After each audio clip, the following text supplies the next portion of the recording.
বাংলাদেশিদের বেআইনিভাবে ভারতে আসা বন্ধ নেই। 16,000 টাকার বিনিময়ে 4 বাংলাদেশি নাগরিক আসে খোয়াইয়ে।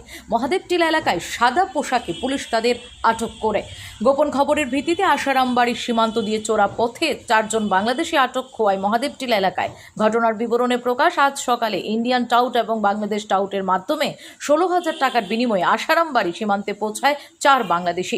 সেখান থেকে একটি অটো করে আসার পথে খোয়াই মহাদেব টিলা এলাকায় সাদা পোশাকের পুলিশ এবং পুলিশ বাহিনী তাদেরকে আটক করে নিয়ে আসে খোয়াই থানায়। তাদের নাম শ্যামল মিয়া, বয়স 55, কাকডোলা মৌলভীবাজার বাড়ি।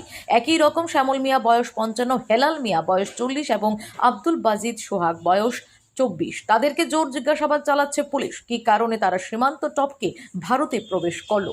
ঘটনার তদন্তে পুলিশ।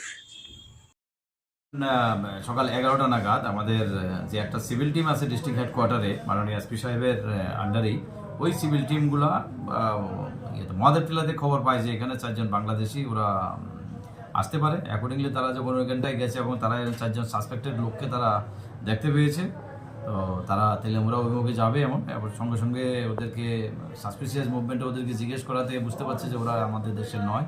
সঙ্গে সঙ্গে আমাদের থানাকে খবর দেয়, আমাদের কোয়াই পুলিশ, ওইখানে থানা পুলিশ এবং অন্যান্য আমাদের অফিসার এবং স্টাফ সেখানটায় গেছে। যাওয়ার পরে 4 জনকে তারা ডিটেইন করে সিভিল পার্টির সঙ্গে, এবং সিভিল পার্টির খবরের ভিত্তিতেই আর কি যে তারা ডিটেইন করে। 4 জনের নাম হচ্ছে আব্দুল বাসিক, তাদের বাড়ি একটা নবীগঞ্জ, হবিগঞ্জ জেলার।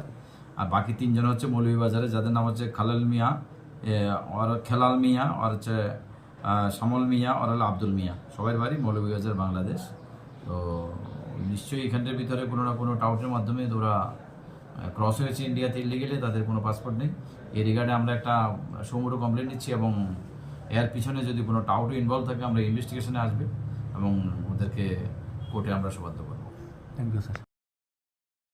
Bureau report, Nirmahal TV.